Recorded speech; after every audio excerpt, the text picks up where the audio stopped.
گھسے جو مرضی آئے کر سکتا ہے وہ واضح ہو گیا ہے. ہندوستان نے تو اپنے کشمیر انڈین ہیلڈ کشمیر میں کیا ہے, اور اسرائیل نے گھس کے بیروت میں بامبنگ کی ہے, ان کے حزب اللہ کے چیف کو کی, پھر انہوں نے حماس کی چیف کی بامبنگ کی ہے, پولیٹیکل ہیڈ جو تھے اسماعیل ہنیہ, جن کے بچے ان کی پوری نسلیں غزہ کی جنگ میں شہید ہوئے ہیں.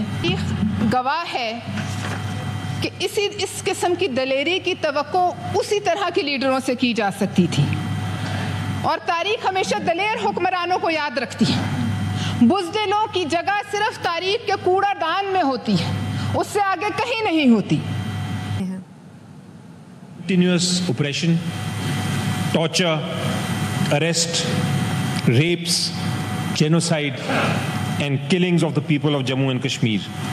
The excessive and disproportionate use of force by Indian forces, resulting in the loss of countless lives, injuries and widespread destruction, and the flagrant violations of human rights and international law.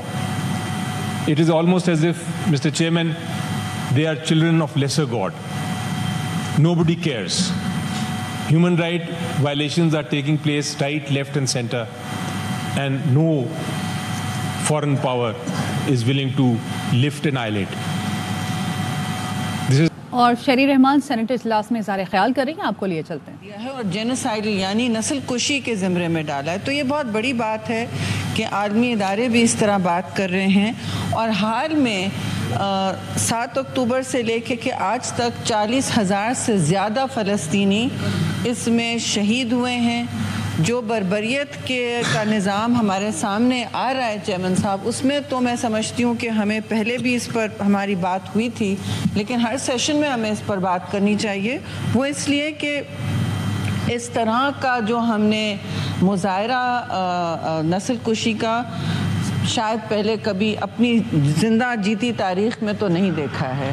اور یہ ایک اس وقت جو اسرائیل نے گھس کے ایران میں حملہ کیا, اور اس وقت کیا جب وہاں کے صدر کی حلف برداری ہوئی تھی, تقریب تھی, ساری دنیا سے لوگ پہنچے ہوئے تھے, تو اس سے یہ بھی ظاہر ہوتا ہے کہ اسرائیل کے پاس ایک وہ چیز ہے جو ہم ابھی ڈسکس ضرور کریں گے ایک ریزولوشن کے ذریعے, امپیونٹی یعنی کھلی چھوٹ, جو اس وقت 2 ممالک کے پاس ہے دنیا میں, اور اسرائیل اور ہندوستان. انڈیا ان اسرائیل کے پاس اس وقت کھلی چھوٹ ہے سر, کہ وہ جو چاہیں کریں, جہاں چاہیں میسائل داغیں, اور پھر کہیں کہ ہم پر دہشت گردی ہوئی ہے. اگر ان پر دہشت گردی ہوئی ہے تو کسی ریاست سے نہیں ہوئی ہے چیئرمین صاحب. یہ ایک بہت بڑا فرق ہے کہ کہیں بھی نان اسٹیٹ ایکٹر اگر کام کر رہے ہیں تو اسرائیل ایک ریاست اپنے آپ کو قرار دیتی ہے, اور جب وہ بامبنگ کرتی ہے بے دریغ بغیر سوچے سمجھے, جس میں ان گنت بچے, ان گنت زخمی, علیل اور ان کے جتنے بھی دوسرا پاپولیشن ہے, ایجڈ لوگوں کا, ایلڈرلی کا, خواتین کا, ہسپتالوں میں جو لوگ ہیں, انہوں نے بغیر تفریق ہر جگہ بامبنگ کی ہے. انہوں نے سارے لاز آف وار کی جتنے بھی ہیں ان کی دھجیاں بکھیری ہیں. اور سب سے اہم بات چیئرمین صاحب, اس پرٹیکولر جو سینیٹر پلوز شاہ نے موو کیا ہے, اس پرٹیکولر بارے میں میں یہ ضرور کہوں گی کہ انہوں نے جو امن کا ایک پروسیس شروع ہوا تھا, امن کا عمل شروع ہوا تھا, سیز فائر کے حوالے سے بات ہو رہی تھی, سارے ممالک اس میں انوالو تھے جو وہاں کے ہیں, ایجپٹ انوالو تھا, سب انوالو ہو گئے تھے. لیکن اس کا انہوں نے جب پیس پروسیس اگر کیسی بھی لنگڑی لوڑی شروع ہوئی ہے اور سیز فائر کی بات کی گئی ہے, تو انہوں نے اس پورے خطے کو غیر مستحکم کر دیا, اور یہ کہا اس بامبنگ سے جو انہوں نے اسماعیل ہنیہ کی ہے ایران میں گھس کے, وہ یہ پیغام دیا کہ نہ صرف ہم اس امن کے عمل کو کچھ بھی نہیں سمجھتے, مگر ہم اس کی دھجیاں بکھیر رہے ہیں. اب آپ بتائیں کہ ہم میں سے کوئی بھی دنیا میں کہیں بھی جو بھی پیس انٹرلوکیٹر ہوتا ہے چیئرمین صاحب, اگر اس کو آپ شہید کر دیں نہتے مطلب وہ سو رہے تھے وہاں اس گھر میں, ان کو شہید کر دیں in an extrajudicial act of war, in an extrajudicial killing, تو کون آپ کے سامنے پھر کھڑا ہوگا اس امن کے عمل کو شروع کرنے, اور کون کیوں کرے؟ کیونکہ آپ نے تو کہہ دیا کہ ہم نے اسی کو فوری طور پر سابوٹاج کیا, اور ساری دنیا کم از کم طاقت کے جو مرکز ہیں انہوں نے اسے دیکھا, اور کچھ روایتی باتیں ہوئیں, کچھ غیر روایتی, لیکن رزلٹ یہی ہے, نتیجہ یہ ہے کہ اسرائیل نے نہ صرف امن کے عمل کو بالکل ایک اس کی دھجیاں بکھیری, مگر جو قانون کی بنیاد پر ایک عالمی نظام بنا ہوا ہے, یعنی کہ رولز بیسڈ آرڈر جو سیکنڈ ورلڈ وار کے بعد بنا ہے سر, اس کی بھی دھجیاں بکھیری ہیں. یعنی کہ اب کوئی قوانین نہیں ہے, اب جو گھسے جو مرضی آئے کر سکتا ہے, وہ واضح ہو گیا ہے. ہندوستان نے تو اپنے Kashmir illegally Indian held Kashmir میں کیا ہے, اور اسرائیل نے گھس کے بیروت میں بامبنگ کی ہے, ان کے حزب اللہ کے چیف کو کی, پھر انہوں نے حماس کی چیف کی بامبنگ کی ہے, پولیٹیکل ہیڈ جو تھے اسماعیل ہنیہ, جن کے بچے ان کی پوری نسلیں غزہ کی جنگ میں شہید ہوئے ہیں, 12 سے زیادہ ان کے فیملی ممبرز غزہ کی جنگ میں شہید ہوئے ہیں. تو اس کی مذمت تو کرنا میں سمجھتی ہوں کم ہوگی, ہم سب مذمت کر چکے ہیں, لیکن اسرائیل کو کون پوچھ رہا ہے, ان کو کون روک رہا ہے؟ اور ان کی جو اس وقت ابھی بھی جاری ہے, ابھی بھی ان کے جو مظالم جاری ہیں, ان میں ان دونوں میں ایک چیز میں سمجھتی ہوں کامن ہے چیئرمین صاحب, وہ یہ ہے کہ دونوں میں نسل کشی ہو رہی ہے. دونوں آپ ہندوستان کو لے لیں اور آپ اسرائیل کو دے لیں, دونوں نے اوپن پریزنز بنا دیے ہیں ان علاقوں کو, آکیوپائڈ, دونوں آکیوپائرز ہیں, دونوں کلونیل پروجیکٹ سیٹلر کلونیلزم کا مرتب کر رہے ہیں, اور جو جرائم ان کے ہاتھ سے ہو رہے ہیں ان کی بنیاد پر اب نہ کوئی اخلاقیات کا نظام رہا ہے, نہ کوئی رولز بیسڈ انٹرنیشنل آرڈر رہا ہے. یہ تو واضح ہے کہ امن کی انہوں نے جو ذرا سی پیشکش ہوئی تھی, ذرا سی پیش رفت ہوئی تھی, یعنی کہ وہاں ہیومینیٹیرین ایڈ بھی جب جاتی تھی اس پر بھی بامبنگ کی ہے چیئرمین صاحب, کہ ہیومینیٹیرین کوریڈور بھی نہ آ جا سکے. بچے زخمی, خواتین جو اب سوشل میڈیا پہ روز ایسے ان کی تصاویر نظر آتی ہیں, ایسے ویڈیوز آتے ہیں کہ اب دل دہل کے رہ جاتا ہے کہ 21ویں صدی میں یہ ہم کیا مناظر دیکھ رہے ہیں, اور پھر اپنے اپنے کام پر واپس جا رہے ہیں, کیونکہ اور کسی نے کچھ کرنے کا سوچا نہیں ہے, نہ ان پر کوئی روک تھامی ہے, بلکہ اس پریزیڈنٹ نیتنیاہو تو ہر جگہ پہنچ کے اپنی واہ واہ کروا رہے ہیں. تو آواز اٹھانا بہت ضروری ہے. دونوں جہاں جہاں جینوسائیڈ ہو رہا ہے, اور 2 علاقوں میں آکیوپائڈ علاقوں میں دونوں مسلمان ہیں, آپ سوچئے وہاں ہو رہا ہے, آپ سوچئے کہ کہیں اور ایسا ہوتا, کسی ویسٹرن نیشن پر اس طرح بامبنگ کی جاتی, آپ بتائیں, تو یہ حال ہوتا. مذمت کیا, وہاں تو ایئر کرافٹ کیریئرز پہنچ چکے ہوتے, جو اس وقت اب برے صغیر میں جنگ ہیں, کہ اس کی منڈلائیں, خانہ جنگی شروع کر ایک پورے مڈل ایسٹ بلکہ دنیا کو ملوث کر دیں, اور اسی لپیٹ میں, جنگ کی لپیٹ میں, اس کی کور میں وہ مزید نسل کشی کریں اور کسی فلسطینی کو وہاں زندہ رہنے کی جگہ نہ دیں. ان کا پروجیکٹ یہی ہے, it is a settler colonialism project and must be called by its name, like the Indian project in illegally occupied Kashmir, Indian Kashmir. The one that the Palestinians are facing, sir, is also a brazen, naked settler colonialism project driven by the brutality of illegal bombings, illegal and extrajudicial killings, and the stripping of all rights especially the torture of those innocent civilians who have nowhere to go, who are living in open prisons in both these territories. Kashmir بھی occupied Kashmir بھی ایک کھلا jail ہے جی, ہم تک خبر بھی نہیں پہنچتی کیا ہو رہا ہے. اور یہی ہو رہا ہے فلسطین میں, جو بچا ہے وہاں سے بھی گھر بدر کرنا چاہتے ہیں, کوئی حقوق نہیں ہے ان کے, پہلے بھی نہیں تھے. کوئی بھی اسرائیلی آ کے کہہ سکتا ہے کل کھٹکھٹائے دروازہ اور کہ میں یہاں رہوں گا. کہیں دنیا سے وہ فلائٹ لینڈ کرے تل اویو میں, ان کو سٹیزن کا پاسپورٹ ملتا ہے اسی وقت, اور وہ کہیں بھی جا کے فلسطین کے علاقے میں جا کے ان کو فلسطینیوں کو گھر بدر کرتے ہیں اور کہتے ہیں یہ اب ہماری سرزمین ہے. تو ہو یہ رہا ہے زمین پر, لیکن اس کے ساتھ ساتھ جو 21ویں صدی میں نسل کشی کے 2 پروجیکٹس چل رہے ہیں, اس پر ہم تو کم از کم خاموش تماشبین نہیں بن سکتے چیئرمین صاحب. اور آپ سے میں ضرور یہ کہوں گی کہ ہم نے آج ریزولوشن تو پاس کیا ہے, ہماری کوشش ہونی چاہیے کہ ہر سیشن میں اس پر ہم ضرور بات کریں اور ان کی حوصلہ افزائی کریں, کیونکہ وہ ہماری طرف دیکھتے ہیں اور کہتے ہیں کہ کم از کم پاکستان جو ہے وہ ایک مسلم ملک ہے جو کھڑا ہے. بہت بہت شکریہ chairman. Palwasha, she is the mover. Palwa Shah was the mover of this resolution. I'm sorry, میں آپ کو دیتا ہوں, چونکہ موور کو آپ کو چاہیے تھی, پہلے ہی کرنا چاہیے تھا. سر خیر اس پہ ابھی بھی بات کر لیں, مگر you should have requested earlier.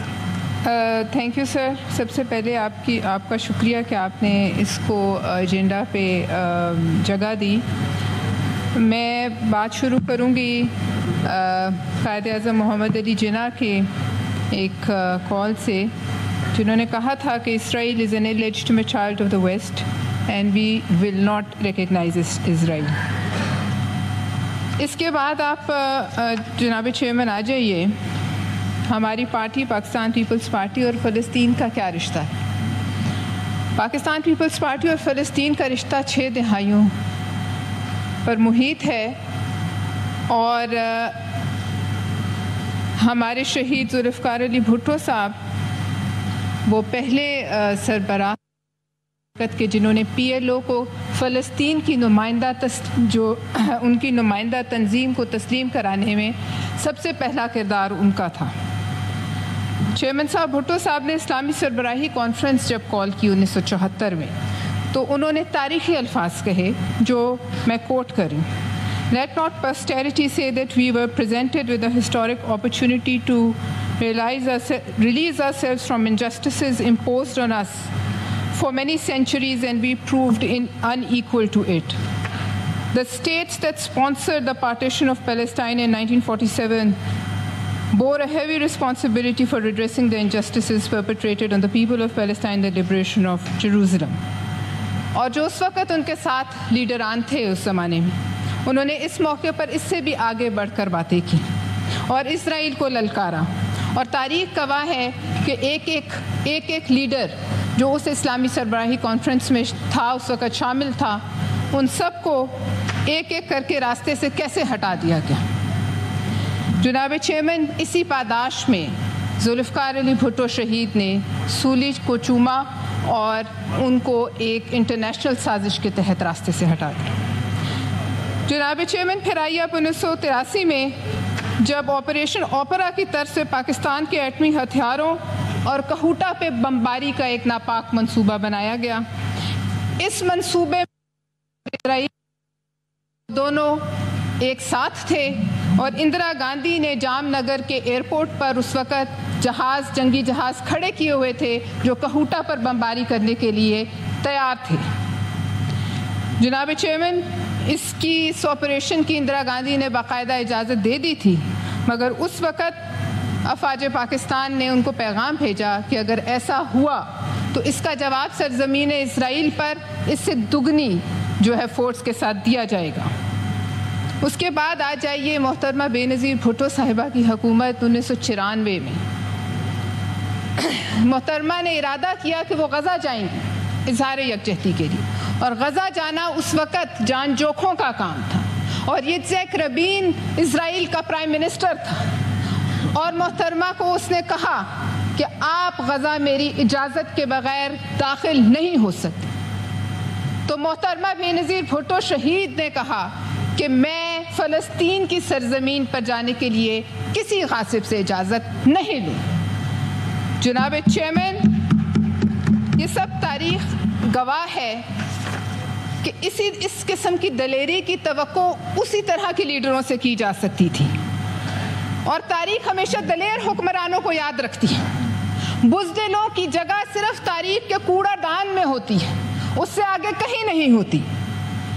جناب چیئرمین، اس وقت بہت ظلم ہو رہا ہے، اور ہر ظالم کو گمان ہوتا ہے کہ میرے ظلم کے سامنے کوئی کھڑا نہیں ہو سکتا، اور شاید یہ ظلم ہمیشہ کے لیے رہے گا۔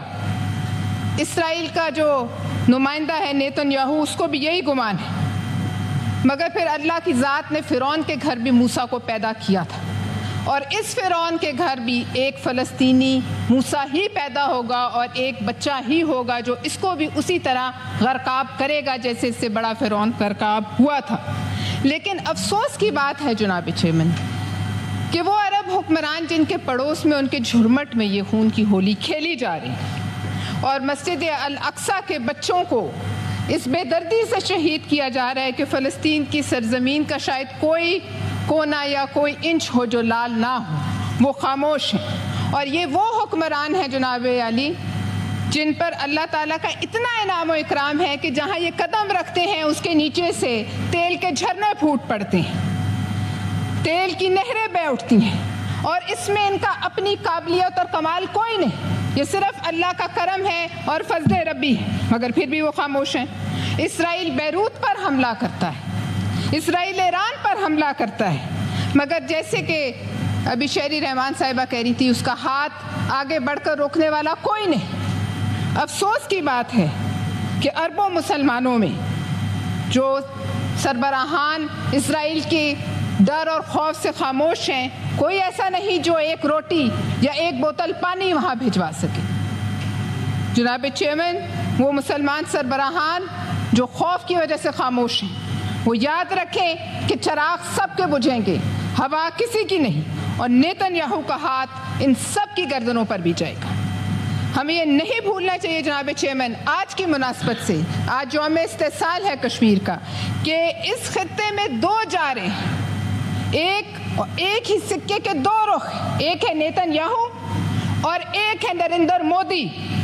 اور کیا یہ ایک اتفاق ہے کہ جو اسلحہ فلسطینی بچوں کو، فلسطینی ماؤں بہنوں کو، فلسطینی بھائیوں کو، ان کو شہید کرنے کے لیے، ان کے جسم کے چیتھڑے اڑانے کے لیے استعمال ہوا، اس میں بھارتی اسلحہ شامل تھا؟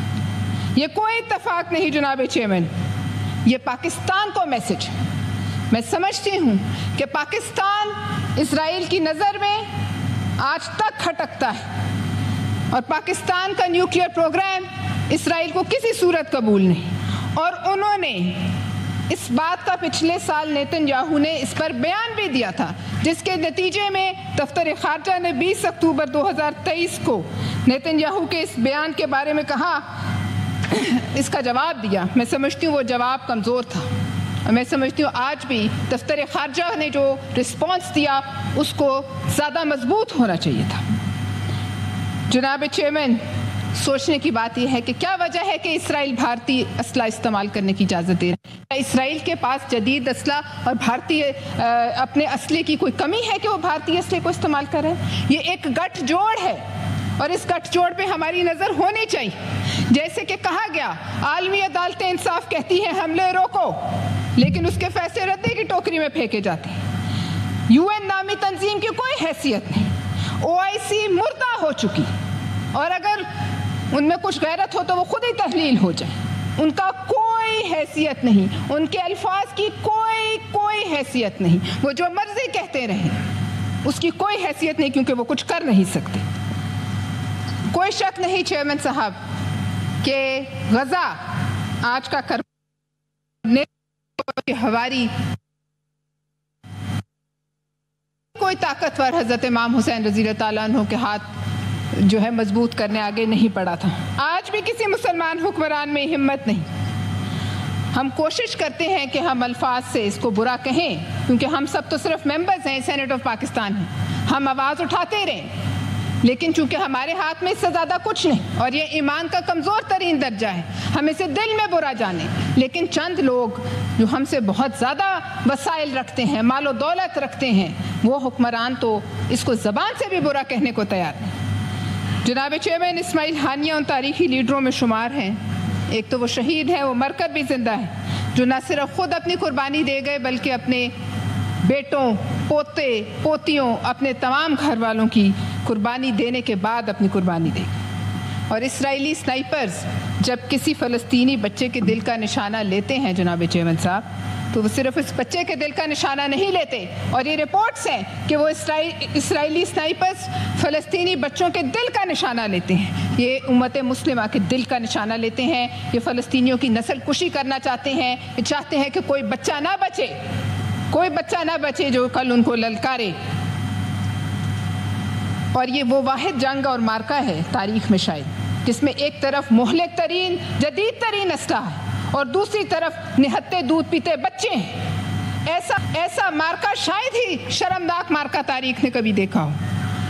جناب چیئرمین صاحب, آج یوم استحصال کشمیر ہے, لیکن ایک بات میں کہوں گی, آج ایک چھوٹی سی خوشخبری ہے کہ پاکستان کی ایک دشمن حسینہ واجد بھاگ کے بھارت میں پناہ لینے پہ مجبور ہو گئی. انشاءاللہ مودی اور یہ نیتن یاہو اور اپنے بغل بچے مودی کے بھارت میں وہ وقت دور نہیں ہے کہ یہ وہاں جا کر پناہ لینے پر مجبور ہوگا. بہت شکریہ. چیئرمین سینٹ یوسف رضا گیلانی کی زیر صدارت سینٹ کا اجلاس جاری ہے. پرویز شاہ خان اظہار خیال کر رہی تھیں. انہوں نے کہا کہ افسوس کی بات ہے عرب حکمران فلسطینیوں کی نسل کشی پر خاموش ہیں. مسلمان حکمران جو خوف کی وجہ سے خاموش ہیں وہ بھی ظلم کا شکار ہو سکتے ہیں. اس کا پروسیجر میں بتا دوں کہ جو ریزولوشن پہلے پرویز شاہ نے موو کیا ہے اس کا ابھی آئی پٹ ٹو دا ہاؤس, وہ اڈاپٹ ہو جائے تو پھر آپ وہ موو کریں. ویسے عرفان صدیقی صاحب آپ بولنا چاہیں تو مجھے کوئی اعتراض نہیں, مگر رولز اور پروسیجرز کے مطابق if it is not opposed تو then you have to put to the house, اور یا منسٹر کنسرن اس کو ایکسپلین کرے گا. تو آپ جیسے آپ sense of the house who, I am ready. جاتی ہے پھر بات کر کوئی اگر بولنا چاہے. نہیں, بولنا چاہنے کا یہ ہوتا ہے کہ پروسیجر یہ ہے کہ اب پھر جب کسی نے اپوز ہی نہیں کیا then the minister will speak اگر if he wants to, otherwise I put to the house. یہ resolution it's not opposed. I now put the resolution before the House. Those who are in favor of the resolution may say aye. Those against it may say no. I think the ayes have it. The ayes have it. The resolution is passed unanimously. Continuous oppression, torture, arrest, rapes, genocide, and killings of the people of Jammu and Kashmir. The excessive and disproportionate use of force by Indian forces, resulting in the loss of countless lives, injuries, and widespread destruction, and the flagrant violations of human rights and international law. It is almost as if, Mr. Chairman, they are children of lesser God. Nobody cares. Human right violations are taking place right, left, and center, and no foreign power is willing to lift an eyelid. This is going to be our struggle. That is why this resolution is so important, sir. We denounce the illegal and forcible dispossession of the people of Kashmir from their own